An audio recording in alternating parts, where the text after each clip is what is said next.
Hi, this is Zoe again, and I wanted to talk to you today.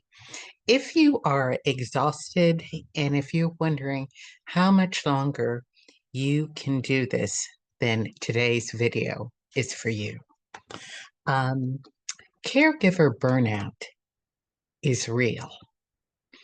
There are ways, though, to care for someone without having to lose yourself. In this video, I'm going to give you 7 main points, and I keep looking at down because I want to make sure that I have all of my points um, written down so that I can um, do what I need to do and make sure that I've given you 7 points. So, in this video, I'm going to give you 7 points, 7 main points that you can implement today um, that can help some with caregiver burnout. But understanding, first of all, that your schedule definitely has changed. Okay, so let's, number one, starting the day with even 10 to 15 minutes for yourself, which may mean that you have to get up a little earlier. I remember I always got up at 6. But then my mother started getting up at 6. So I had to get up at 5:30 um, in order to get ahead of her. And I laugh now, but sometimes I was laughing and sometimes I wasn't laughing. Um, but in that 10 to 15 minutes, whether that's your time for prayer, for coffee, something that you enjoy doing, you just have to take that time before the day starts.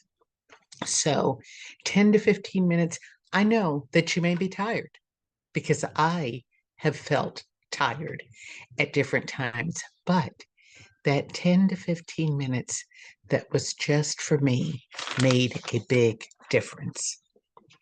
Number two, if you are responsible for the food in this caregiving situation, then one, make sure that you are batching the food, making 2 or 3 days worth at a time, um, or doing something with healthy frozen food.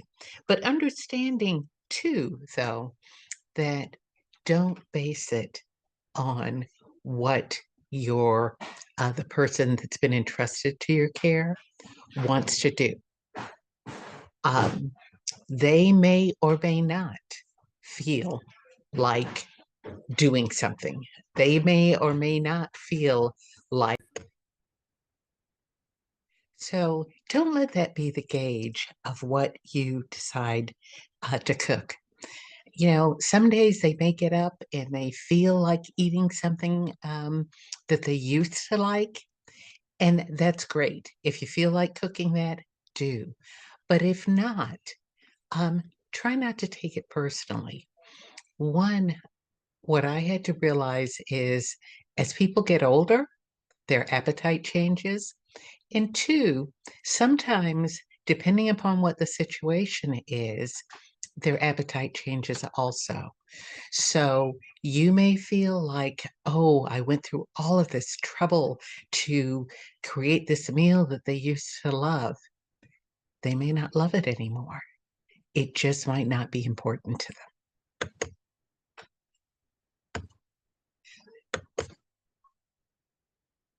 Number three, setting boundaries. You cannot be on call 24/7. No matter how much you feel like you should be, you are able to be. That's not, no human being can do that. And, whether it is time to get some rest, or whatever it may be, you have to set some boundaries. And of course, that's going to depend on whether you have paid help or it's family help. And I'm going to make a separate video on that. But understand that you have to set some boundaries. And it may feel hard or harsh, but for your benefit and ultimately for the person who's been entrusted to your care, for their benefit, you have got to set some boundaries. Number 4, ask for help early before you are at your breaking point. People who are as strong as you or stronger have learned to ask for help. This, quote, job is not meant to be done alone. So even if somebody says, I can come and sit for an hour or two, don't say, I've got it covered. Say yes. Okay. I mean, unless you know they're crazy. But, and they may not do it the same way that you do it. They may not care for that person in the same way that you do.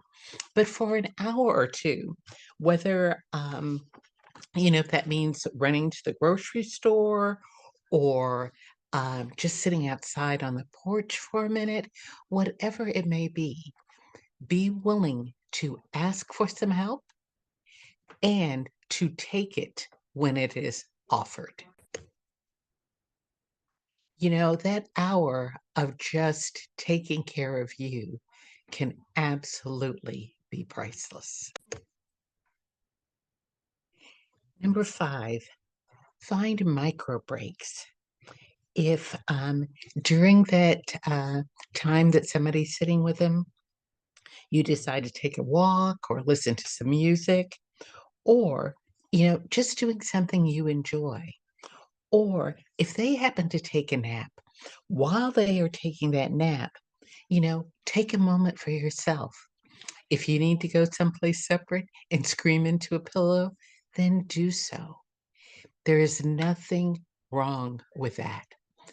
And I had to learn that the hard way. Number 6, join a caregiver support group. I know that you think you don't need all of that, but I'm going to tell you, one, there is nothing like listening to somebody or reading something, somebody venting um, about something that you were going through or something that you just went through. It's important not to underestimate the power of community. And these are people who are going through something very similar to you.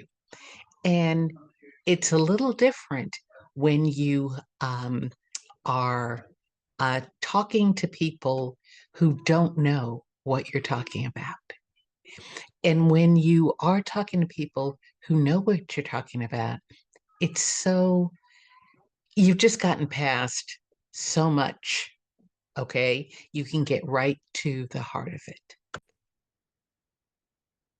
If you want, if you comment below, if you don't know where to go, for some free support groups is what I'm talking about. There are other groups, but free support groups where people just vent, they talk to each other, they give each other encouragement. Just comment below, and I will send you a couple of names of groups that you can start with, okay? Because something that you need to remember is you do not need to go through this alone. Number 7, remember your health is their health. You have to take care of yourself before you can take care of anyone else. But That's another video. Oh, I'm going to make one on self-care also. But remember that if this helped, just even take one or two of these points. They sound simplistic, but they make a big difference. So please subscribe.